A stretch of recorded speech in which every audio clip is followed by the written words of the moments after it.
to stay in Hong Kong na super sulit sa ganda ng location.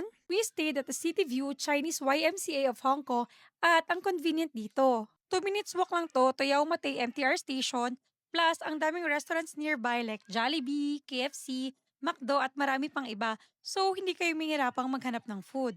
Super lapit din to sa mga tourist spots like Victoria Harbor, K11 Musea, Legoland at iba pa. Walking distance lang din to Ladies Market and Sneaker Street. And may nearby Bestmart 360 at DS Groceries din kung saan murang mamili ng mga chocolates. Pagdating namin, the lobby is clean and spacious. And ang smooth ang check-in experience namin. 3 o'clock yung check-in time but available na yung room pagdating namin ng 1 o'clock. Paid around 25 Hong Kong dollars for the hotel accommodation tax.